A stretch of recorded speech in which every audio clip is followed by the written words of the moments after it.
Hey folks, I see we've got some people joining and we're gonna wait just a couple of minutes and then we're gonna go ahead and get started here.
And for those who are just joining, we're gonna wait another minute or so for other folks to join, and then we're gonna go ahead and get started.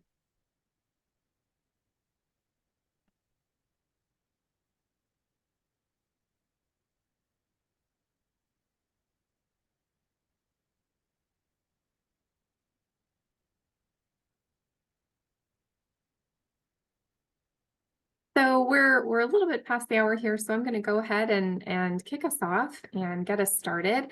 And thanks so much to everyone who's joining us here today. We have a healthy attendance, which is fantastic. So I want to welcome you all. Good morning, good afternoon, good evening, wherever you're joining us from.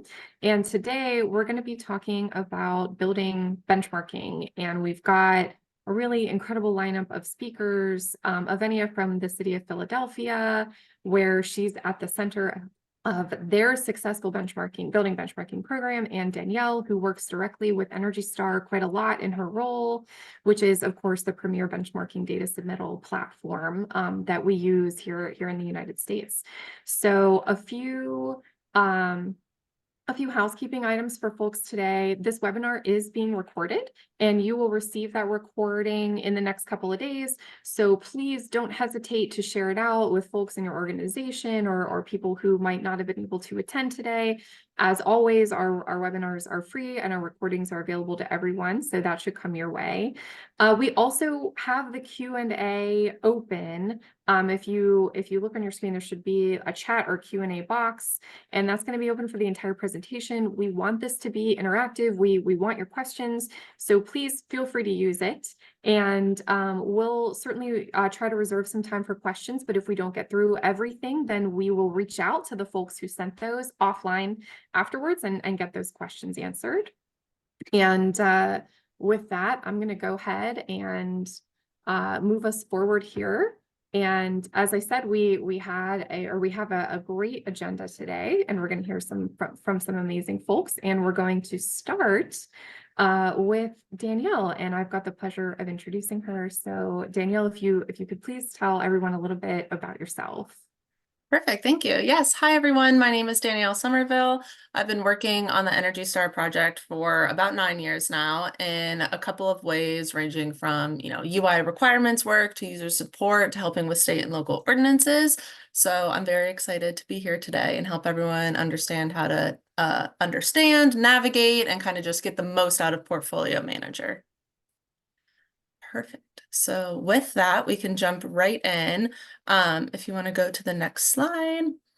So for those of you that don't know, to just kind of give an overview of what Portfolio Manager is an EPA created tool to make it easier to benchmark and monitor building performance. And so this is where you will be inputting all of your building's information, your property use details, the parameters of the property, the energy data, and then you can do water, waste, expand on it as you want. And this is where everything is collected to then give you the results to tell you how the building is actually performing. Some of the, well, there are a lot of key elements, but some of the key elements are it does account for weather normalization. So buildings that are in different regions of the United States can be accounted for appropriately. It can help you compare your buildings against each other, against the national average, things like that. And it will also allow you to set targets for your building. So everyone kind of has different motivating driving factors as to why they're benchmarking. And so the target element of it will allow you to improve in the ways that are meaningful to you instead of having, one way that Energy Star has defined to be the goal. It can be kind of altered that way. And then again, like I said, you can just track energy, water, waste. There will be some more things coming down the pipeline, but just kind of holistically track the building as a whole. So that's what Portfolio Manager is. And then if you can go to the next slide. We always start with some benefits. People are usually a little skeptical about the work that goes into it. So hopefully this list can cover that. And just to kind of cherry pick a couple things off of this, there are a lot of benefits for benchmarking a property. I mean, first and foremost, we know the age-old saying, like, you can't manage what you don't measure. You may have, ideas on how your building performs. You may have inherent biases, thinking that you have an old property or, the windows just got replaced, so it has to be highly efficient. But tracking this data in Portfolio Manager actually gives you the data and the numbers behind how the building is performing. So you can compare those buildings, like I said, against other buildings in your portfolio, against the national median, things like that. It gives you the how and the why behind the numbers. And then with that, there's also a lot of reporting elements. There are a lot of Energy Star predetermined reports where we kind of capture a couple different things where you can just quickly create a PDF on different snapshots of different elements of the property. And then there's also a lot of custom reporting where, again, people can report on the metrics and the things that are most important to them because we understand that different people have different driving factors. So everything can be accounted for and be reported and shared out, and et cetera. And then obviously, hopefully most people know there's also a recognition element. So if your building is at a certain performance level, you can apply for Energy Star certification, which is also something that comes in with some of these state and local ordinances. Some people are required to benchmark and comply, but if you're benchmarking your building and realizing that you are one of those higher performing buildings that has the ability to earn Energy Star certification, just by benchmarking, you're already 75, 80% of the way, and there's just a quick little sprint to the end to just add another, certification and thing to the building for the recognition that it deserves. So those are some of the broad overviews of the benefits of Portfolio Manager, but obviously with everything, if you're improving the energy efficiency of the building, you're also reducing the greenhouse gas emissions and ultimately fighting against climate change, which is one of our large overarching goals. So those are some of the benefits of using Portfolio Manager. Then if you go to the next slide. Okay, so hopefully I have solidified why you should benchmark. So now to kind of start getting into the how. So anyone can create a Portfolio Manager account, and it is free without, any gimmicks to it. It is completely free. And so when you start benchmarking a building, you need to have a couple pieces of information. You need to have the demographic information of the property. So, what is the property use? What are the property use details? What is the square footage of the building, et cetera? I included here, and hopefully, Sarah, these slides will go out with the recording. But there is a link we have for a data collection worksheet that personally I think is a little underutilized. And you'll see, hopefully it's not too small. At the top portion, you can put in the country and property type that you're trying to benchmark. And then Portfolio Manager will give you a list of the information you need to benchmark the property. So that way you don't know what the square footage is, you go find it, you comment, you input the square footage. Then you don't know the number of workers used. So it's less back and forth. You can just use this worksheet, collect all of the data, input it all at once, and move on. So I would definitely recommend utilizing that, especially if you're not used to the type of information that we'll ask about a property. And then another thing is in Portfolio Manager, in order to generate metrics, you need 12 full and complete months of data. And full and complete months of data as defined by Energy Star is from the first of the month to the last day of the month. So if your bills are mid-month to mid-month, you're actually going to need 13 bills to create 12 full months. And then once you have 12 months of data, you'll constantly be cycling through, and then your energy current date, as we refer to it as, will constantly be updated each time more bills are entered into Portfolio Manager. And then if you go to the next slide. Okay, so that's kind of how you can go through and create a property and get started. Now, especially if you're a management company or something like that, maybe your property has been benchmarked before, you might not have to start from scratch like I just described. If you have reason to believe or just want to check that your building might already be in Portfolio Manager, you can send an email to the team and we can look up the database and see if you can already have a launching point. So, say last year someone in the company took this on as a pet project, but then they moved on or they're not accessible for some reason, you may be able to work off of something that's already been created and not necessarily start from zero. So that's something that we like to throw out there. Again, this is especially common in management companies where, they change hands, etc. This can give you the launching pad. Then next, for entering the property use details. So I talked about that previously, but buildings can have multiple property uses. So you don't have to funnel yourself necessarily into one property type. Portfolio Manager can account for a building that has multifamily on the top few floors, then a couple floors of office buildings, then maybe the base floor is retail or restaurant or something to that effect, a gym. So I included some rules here. I don't necessarily have to go through all of them now, that can tell you when you should break out those property uses and when you should not. And most of it is just based off of size, proportion, things like that. But don't think that you have to enter your building as mixed use when you can just enter the office and the restaurant and kind of specify what those are. Or two, you don't have to funnel yourself into one property type if there are multiple. Portfolio Manager does have the ability to account for those different property uses. Then if you go to the next slide. Another thing is entering utility data can sometimes be cumbersome, especially when you're first getting started and say you want to start with 3 years, 5 years of data to really start being able to compare and understand your building's history.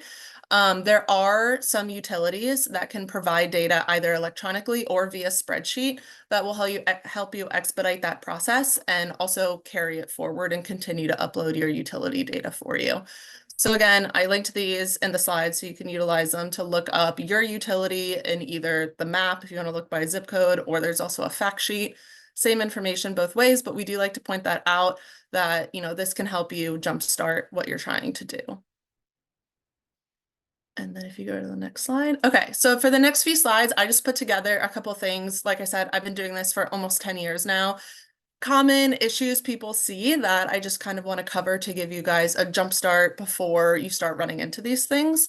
So first and foremost is Portfolio Manager has a data quality checker. So on the summary page of every property, you'll see this data quality checker where you can go through and run it. And this will look for abnormalities in a property. Now, first thing to note is properties are like people. They do not all operate in the same way. So all the data quality checker is pointing out things that may be abnormal. It doesn't mean it's wrong. Your building may just perform differently than the quote unquote normal. But this is where the icons come in. So you'll see the top one, there's like a yield sign with an exclamation mark in it. That's just a warning, like, hey, this looks like it might be an error. You may have put a 0 at the end of this, or you may have done 0.5 instead of adding 5. Simple entry errors like that, it will catch. And then the next one, there will be errors that are, like a octagonal stop sign with an exclamation point in it, where something is wrong. So it'll point out if you have a gap in your data. You're putting in your utility information and you accidentally started on the 11th of the month instead of the 1st of the month. And that gap will prevent things from being able to be calculated, etc. So this is a great resource to run through. Just, we're all human, QA, QC, take note of the icons to understand what it's telling you, but that would be a great resource to use. And then another one is also on the summary tab, we have this metric summary table. And hopefully you can tell there are little pen icons where you can adjust this however you want. You can change the dates, you can change the metrics, you can have this fit your need, which is a big thing that Portfolio Manager tries to do, is we try to make it wide use. People can put in what is of importance to them. And when you're looking at this table, if you ever see not available for a metric, these links are clickable. So if you click it, you'll get a pop-up that will tell you what's wrong, how you can fix it, what you need to look into, and why the metric cannot be calculated. So that's a great tool to use. Some people just look at it and they think the blue is part of our color scheme, but you can click it and it can give you more details to help you get all of the metrics calculated that you're interested in. Then if you go to the next slide. Another thing, especially for state and local reporting, is there are a couple numbers associated with Portfolio Manager. You have your Portfolio Manager property ID number, which is what we use when we're searching for buildings, trying to look stuff up, etc. And then there is a standard ID, which is what these state and local ordinances use. And those are two different values. Different ordinances have different ways of finding them. But we do list them in this unique identifiers here vertically on top of each other. So if you notice, you put the same number in for both of those. I'm not going to say it's never going to be correct. There may be some possibility in which they do match. It would be very rare. But just to point out that those are actually two different numbers. And then the next slide. And then another thing with state and local reporting as well is there are two methods of submitting reports based on the specific ordinance. Some of them have data request reports where you have to download and run and submit every year. And other ordinances utilize sharing. And once you share a property, you do not have to go through and reshare it every year. A share is intact until it is severed for whatever reason. In these cases of complying with a state and local ordinance, you're most likely never going to sever that share because you're just going to have to keep reporting. But this is another thing that people run into every year where they're trying to share again and they're not seeing an acceptance because it has already been accepted previously in the past. So once you're shared, good to go, move forward. Next. And then for kind of our help and resources, we really pride ourselves on trying to provide great information to the public. So I put a star next to a couple of the resources that I find most helpful, and these can all be found in the upper right-hand corner of every Portfolio Manager page. There's a help button that will bring you here that can bring you to the glossary if we're using terms that you're not quite sure what the definition is, or you're not sure what should be included in the gross floor area, etc. We actually do update our glossary, so that's a good resource. And then we have trainings. We're always updating and creating new ones. So we have anything from short little 5-minute YouTube clips to, more formal hour-long trainings on various things. And then also we have a great user support team. And when you submit a ticket, we usually get back to you within an hour or two. So those are some great resources if you do get stuck. And then next slide. Lastly, I included some additional steps for benchmarking. This is more so for people to look into after, once you've gone through those beginning steps and benchmark, kind of keep this in your back pocket for after. And it's more of like okay, I've benchmarked, now what? These are some great things that you can do to take your property one step further, to really flesh out everything and get the most out of Portfolio Manager that you can to learn about your property. So hopefully you guys can utilize this after you've benchmarked. And that is it for me. And Jill, thank you so much. A few questions for you that have come in. So firstly, do you know an order of magnitude of how many buildings are benchmarked using Energy Star Portfolio Manager in a year, or how many buildings are submitted? We did pull this number last year or so, and I want to say it's almost 200,000. I'd have to pull the exact number, but that's the number that's popping into my head. So hopefully it's close. Well, an incredible amount of data that comes into the system every day. So you've been someone who's very close to Energy Star Portfolio Manager for a decade, as you said. How has the tool changed since we started with it 10 years ago to now? Many ways. So that's one of the things that I actually love about working on this project is that it is always changing. It started mainly with just energy reporting and, what's your electric and natural gas usage. Then we started getting into other reporting, the bulk fuels, your propane, your diesel, things like that. Broke into water. We now even have a water score, broke into waste and materials. So we're very much evolving as this whole space evolves. And so we're just kind of updating everything constantly. Even right now, we're doing updates to green power and on-site and off-site. We're looking into refrigerant tracking. So no year is ever the same. And so we don't know what we're going to be doing in 10 years from now, but I can guarantee the tool will look very different. And are those updates and upgrades that you're looking at now, were those things that you got feedback from people who are already submitting, or cities or and laws, folks that are lawmakers who are looking at, hey, we'd like to track these things, or where does that data come from? Yeah, it comes from a bunch of different sources. We are very fluid and we love feedback. So, everything from, tickets that we're getting and trends that we're noticing to just feedback from state and local ordinances or whatever it may be. We take all of it very seriously. And then when we're looking at, redesigning something or adding something, we have different lists that show, we hadn't really thought about this yet, but there's a big demand for X. And so we don't necessarily have a very regimented plan of this is our roadmap for the next 10 years. We're very fluid and we do love feedback. And we take it seriously. So That's a great note. That's a great note for folks who are listening as well, that you really value this as a two-way street, and you're very proactive in taking a look at and listen to what's both currently working and what's important, and then what next year, 5 years, 10 years will be important to people.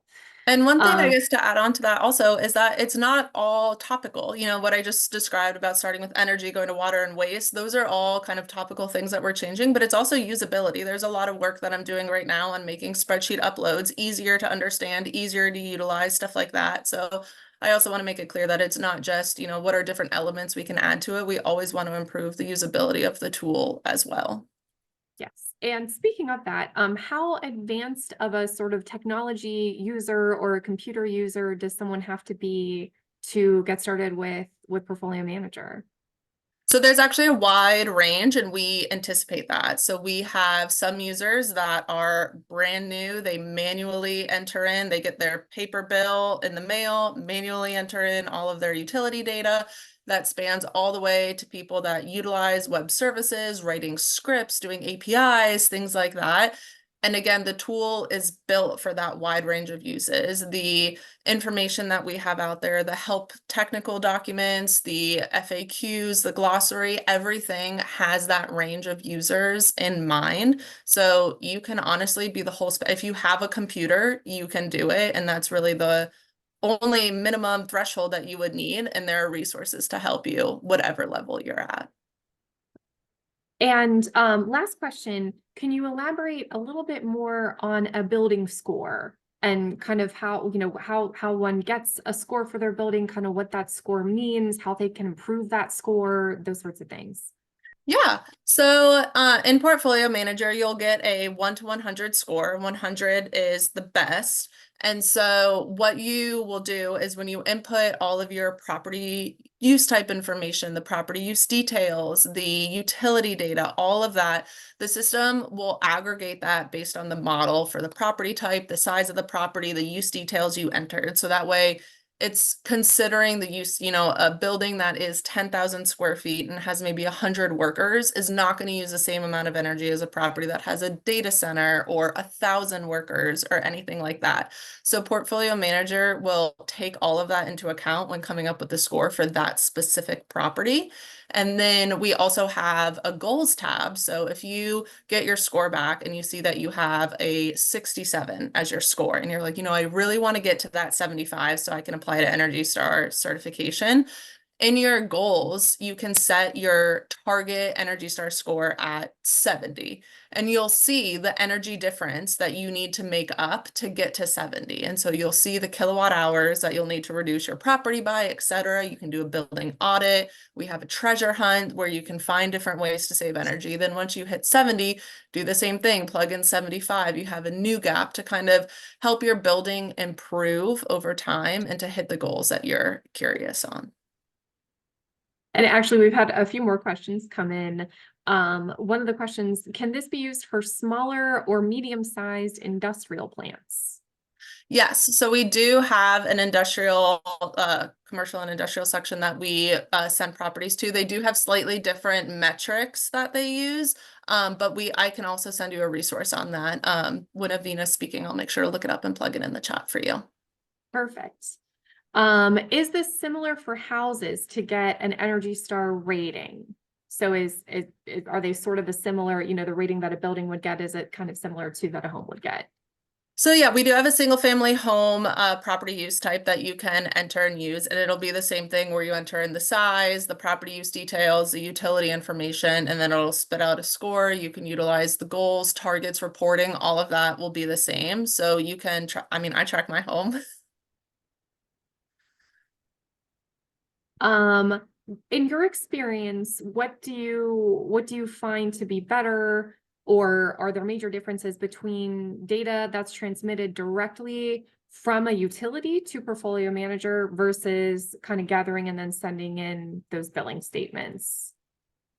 So there are really pros and cons to both. I think part of it depends on the scale of what you're working with. If you have a multifamily property where you have a separately metered unit for each unit within that property, I would definitely recommend utilizing a utility because it's just going to save you an abundance of time when benchmarking that property. If your building is metered differently, where maybe you only have 1 or 2 meters, you might be more interested in doing it on your own.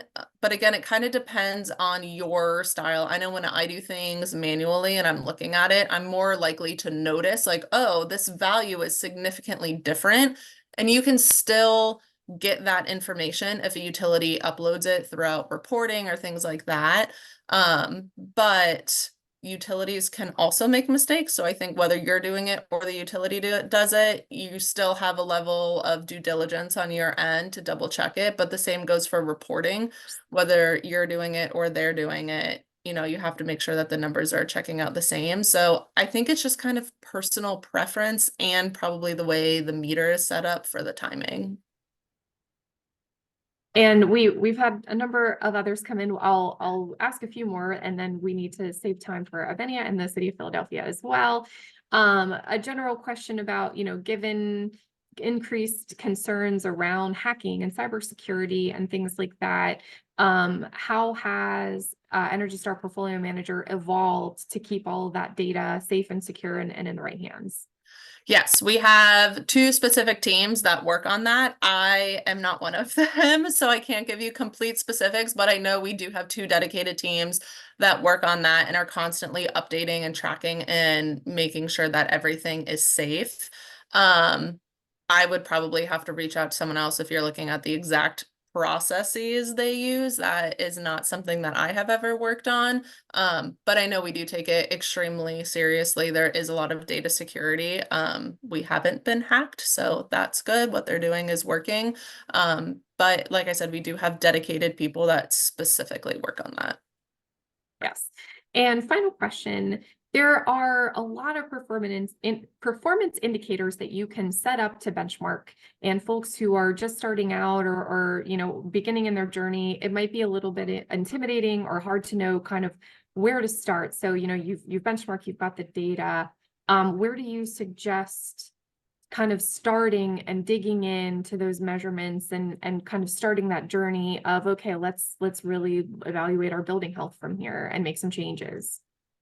Yeah, that's a great question. I think some of that plays into property type, but I'd say looking at everything holistically, I would probably rank them as evaluating the energy usage first, the water usage second, and then the waste and materials third.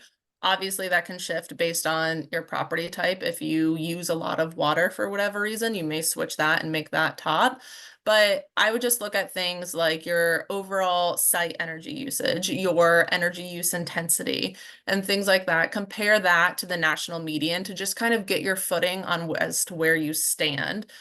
Like I said, we have a lot of different tools that you can do to do audits and building treasure hunts and things like that to find savings. And then once you think that you've done pretty well on the energy, then you can move to water, do the exact same thing to improve water, move down to waste and materials, and then just find different, disposal methods. Is there stuff that you could be recycling that you're not? Can you reuse things that you're getting rid of?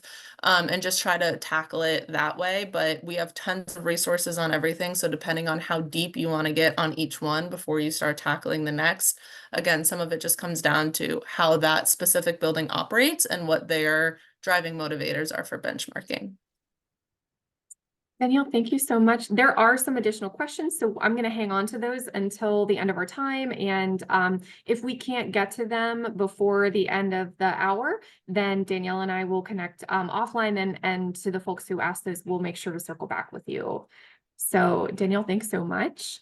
And Avenia, I'm excited, very excited to introduce you and learn more about the benchmarking journey of the city of Philadelphia. So please tell us a little more about yourself. Yeah, thanks, Sarah. My name is Avenia Miraj. I am the program manager for utilities and analytics within the municipal energy office. We are housed under the Office of Sustainability within the city. The Municipal Energy Master Plan, or MEMP, mentioned here gives an overview of our work and how it relates to the city's climate and energy goals. We oversee a variety of services within the city, ranging from energy procurement to capital improvement projects. But today I'll be talking all about benchmarking. I'm excited to get into it. Thank you. And how long have you been with the Office of Sustainability? I think just over 3 years now. So tell us a little bit more about Philadelphia's benchmarking program and kind of how that came to be, and tell us all about it. Yeah. So in 2012, the city launched the benchmarking ordinance compliance, and all municipal buildings, 50K square feet and up, are required to submit their energy and water data to portfolio manager on an annual basis. In 2050, the city set its carbon neutrality goal. So, in an effort to reach that, under Mayor Kenny, the building energy performance policy was signed into law. And from that, the Building Energy Performance Program was launched in 2021, and my office oversees that program. Facility managers can comply with BEPP through one of three ways. The first being by completing a building tune-up by the proposed deadline. Second being by certifying high energy performance. Getting Energy Star certification is an example of that. Or they can file for an exemption from the program. So BEPP and the ordinance kind of work together because BEPP includes all of the buildings under the ordinance. So annually, it's just one big benchmarking workflow. And that is where the program is as of today. And are there exemptions? Are there certain types of buildings that don't have to submit, or it's pretty much everyone within the limit of that area? Yeah, so exemptions work with two defined ways as of today. So a building can receive an exemption if it is set for demolition or if it initially received its certificate of occupancy within 3 years of the set tune-up date. And then it kind of, it's up to our discretion if there is another exemption request submitted. And I know other cities that we've talked to and other folks that are looking at maybe implementing these kinds of programs, they look at incentives and incentivizing folks to submit. They also look kind of the opposite at maybe penalties to submit. And did the city of Philadelphia, consider or look at any of those? Yeah, so we do have a penalty in the form of a fine if buildings don't comply. I'm not sure for how much, but that is implemented in the policy. Yeah, incentive wise, obviously we want to reach our 2050 goal, very ambitious school. So by having this program in place, we're really keeping our facility managers and just our work accountable moving forward. And some of the incentive is sort of inherent in the benchmarking. I see here, you see the tune-ups from the program resulting in 10 to 15% in annual energy savings for building. That's significant. So that in itself is very, a very worthwhile goal of benchmarking and submittal. Yeah, Anything sure. else anything else here before we move on? No, that's all I have for this. But, And yeah, let's dig into some of the successes and the progress of the program. Yeah. So I think talking back about the incentives and everything, we kind of see this like come through in all of our work for the past couple of years. So 2017, One Parkway Building, or OPB, became the first municipal building in Philadelphia to receive Energy Star certification, and that's if you hit 75 or higher in terms of your score. So we're exploring that pathway for other buildings within our portfolio as the opportunity presents itself. In 2021, the median score for our benchmarking compliance buildings was about 55. At the time, the median average was 50. And in 2022, we submitted 82 buildings, which is an increase from the previous years where it was just 30 plus.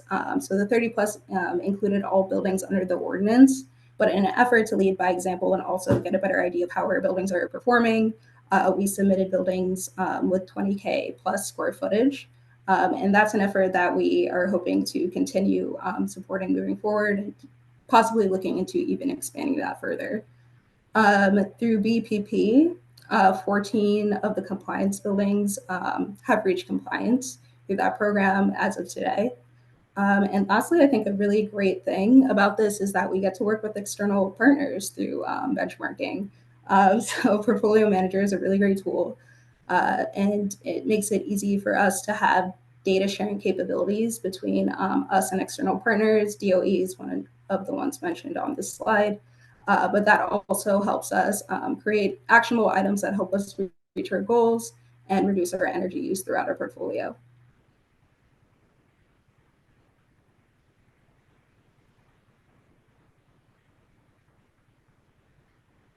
You've talked, obviously benchmarking is sort of the beginning, right?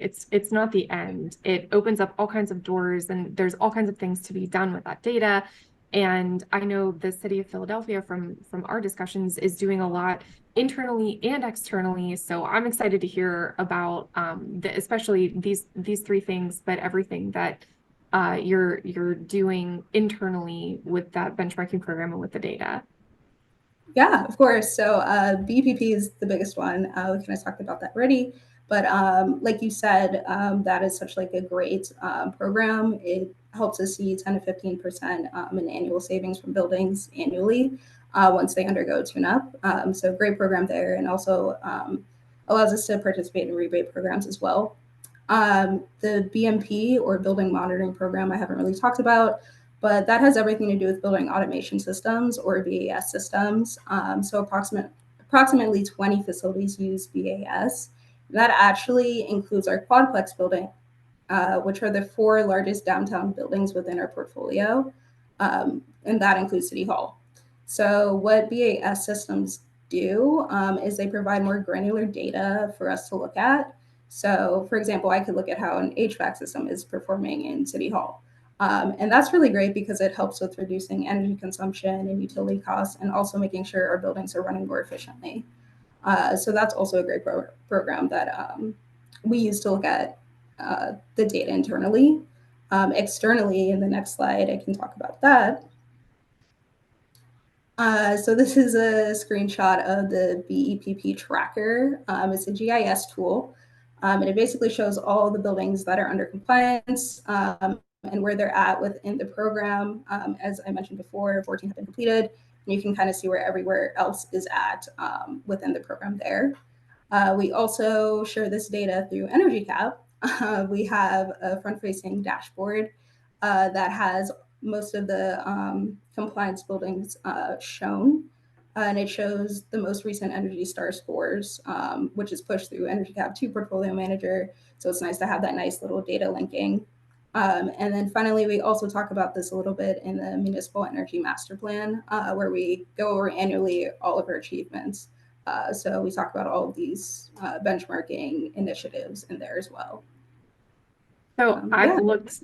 I've looked at the dashboard. It's really, really cool. Actually, if we have time, I'd love to show it. And if we don't, it is linked in Avenia's slides. And I recommend checking it out, especially for other governments and or cities that are looking at these sorts of things. It shows a lot of just really, really cool data.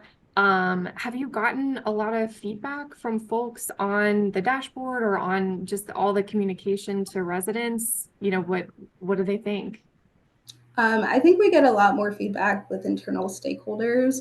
This is definitely something we would like, the public to take a look at more. But yeah, we definitely get a lot of feedback from our stakeholders in terms of, how their buildings are performing, inquiries about how they can improve their Energy Star scores and do better when it comes to benchmarking. And that has been very helpful. But yes, it's also available to the public, and we would love to get more feedback from community members as well.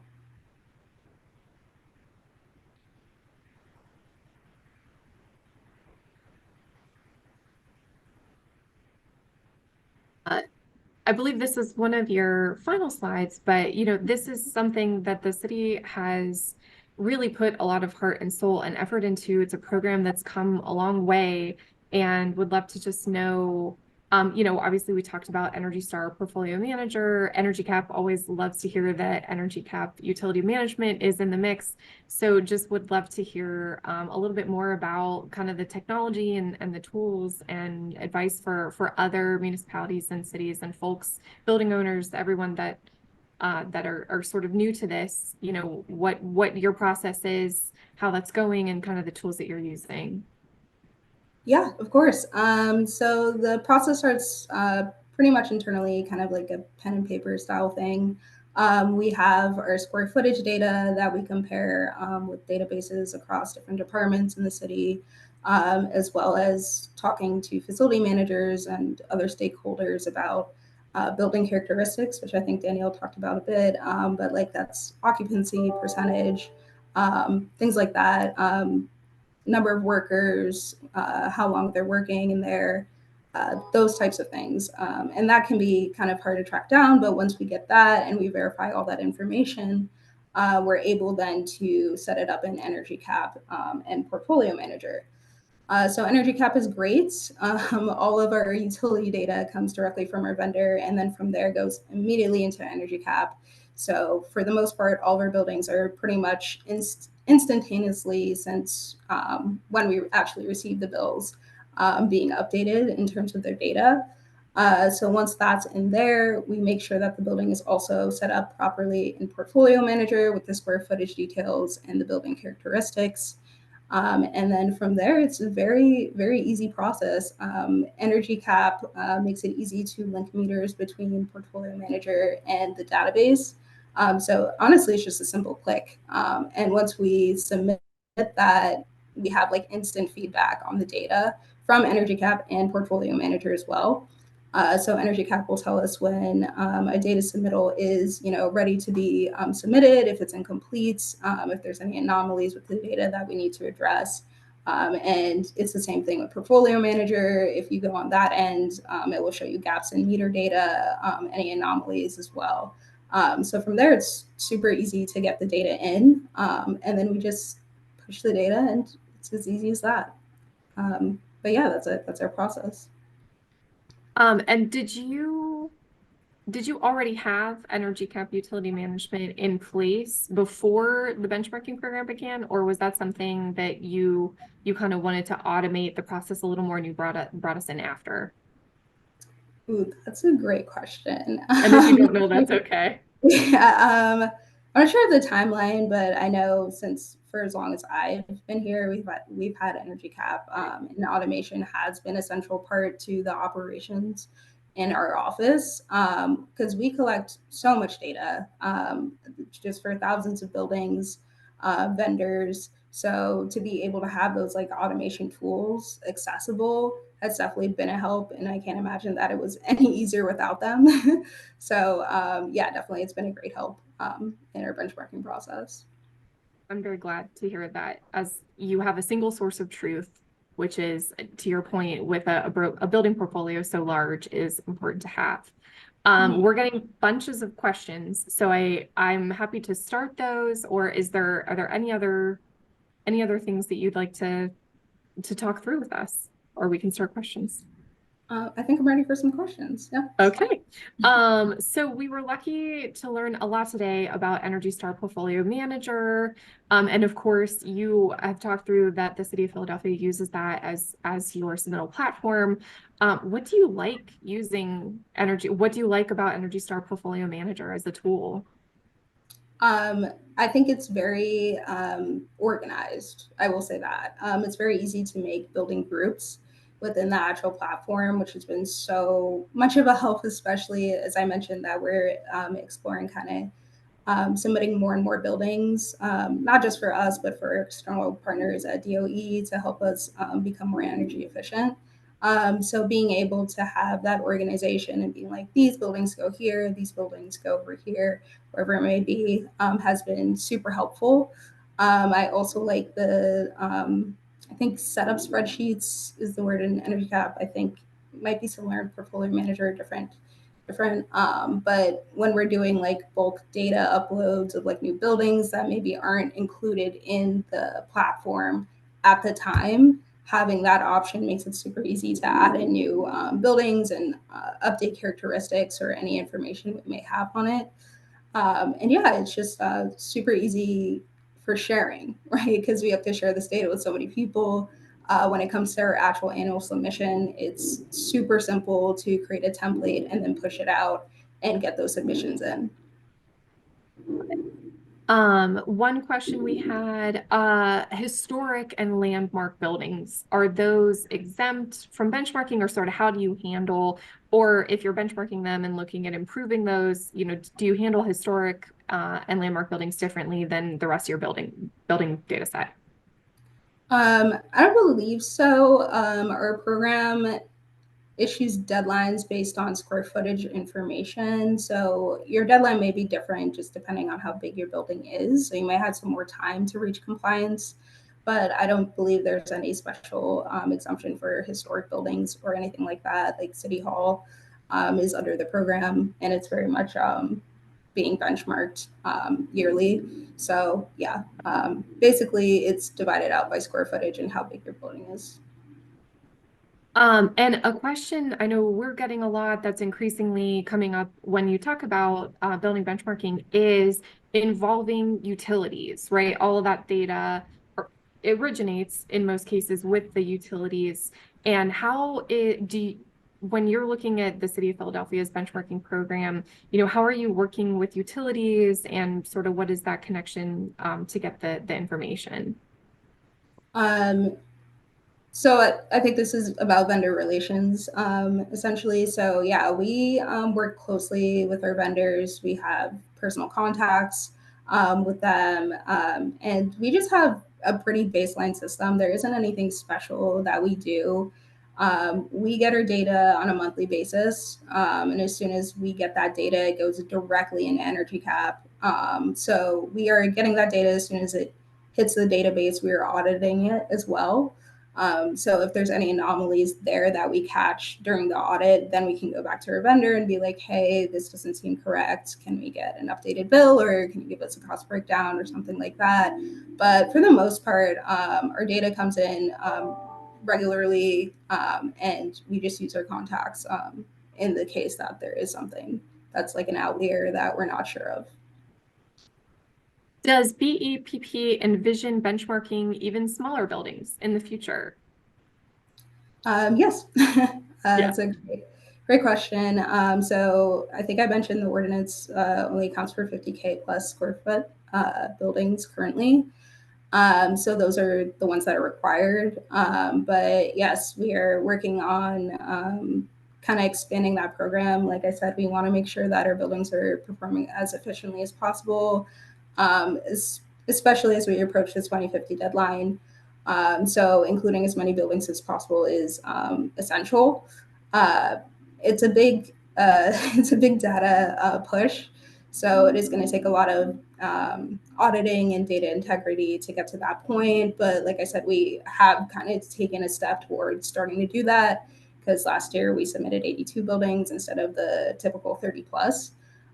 So at this point, yes, we're exploring doing that, and we hope to continue that effort moving forward for sure. Can you talk more about your automation process for dealing with such large data sets? Ooh, that's a great question. So automation processes mainly Or through how, energy. Yeah. yep, go ahead. Yeah. Sorry. How you benchmark, just dealing with, obviously we have a lot of Yeah. buildings, we have a lot of data. How do you wrangle that and manage that? Yeah. So through Energy Cap, a lot of the automation, at least through pushing for benchmarking, is handled there. Data uploads, we took the initiative and we created our own Python scripts. So having some coding knowledge is very helpful, especially because we receive bills in so many different formats like spreadsheets, PDFs, any type of file that the vendor wants to give us in terms of utility data. So taking those and being able to format them and get them into ECAP is also done by automation within our office. We have some really great talent on our team. So we take care of that, and then we upload to ECAP. And then from there, it's pretty much automated from there. Energy Cap does definitely take care of the rest of it for us. Our dashboard is automatically updated through Energy Cap, and then pushing through Portfolio Manager, like I said before, the linking is done by a press of a button through there as well. So yeah, that's how we handle all of that. Oh, again, always happy to hear that Energy Cap Utility Management is helpful in that process. Would you label or include a campground or a park, like a park space in an energy benchmarking, like park facilities in an energy benchmarking effort? I don't believe we do anything like vacant land or anything that's not specifically a building within BEPP. Yes, But something I could definitely check on, but I'm pretty sure it is just specifically buildings. that would be my gut as well. Yep. Yeah, yeah, like a rec center or something like that would be, but not like just like an open space park or playground. Yes. And is the city looking at the ROI, sort of the cost of this program versus the fact that there are substantial savings, and those savings grow every year? So are you kind of capturing that ROI? I know, is that in the dashboard or as you travel, as you are looking at the dashboard and seeing the progress, are you seeing some of that ROI as well? That yes, money is spent on the program, but substantially more is being saved, and also in terms of any energy usage and greenhouse gases ultimately as well that are being saved. Yes. So I definitely can speak to the greenhouse gas aspect of it. We're definitely seeing reduction. Also, as the grid gets cleaner, that we see our portfolio is performing much better through these initiatives. The actual metric for cost savings, I wouldn't know off the top of my head. But I do know that like certain buildings like City Hall specifically have seen good energy savings from undergoing tune-ups and stuff of that nature. So yeah, that's definitely something we're keeping track of, and it is kind of captured in the dashboard as well. As you can see, like we have year-over-year metrics that kind of show the change over the years. But yeah, that's how we're tracking it so far. How large is your office? How many folks are in your on your staff? That was a question that we got. Okay, this is probably the hardest question because we had so many people join for me, which is so funny. But when I started, it was mighty team of three, and now I think we're up to 10 at this point. So we're definitely growing and expanding, and yeah, it's super exciting to see. Yeah, so someone, and this is a point that we also run into a lot, right? The best way to get good data out is to put good data in. And has it been your experience that utility providers in the Philadelphia region are helping to provide good and accurate and timely data to help you with benchmarking? That's a great question. So I think we get data, in the best form as possible. I will say, I will say that you do definitely have to take a closer look at your data from time to time, especially when we audit monthly. We do usually find some discrepancies in billing, and that's where having the vendor contacts is super helpful.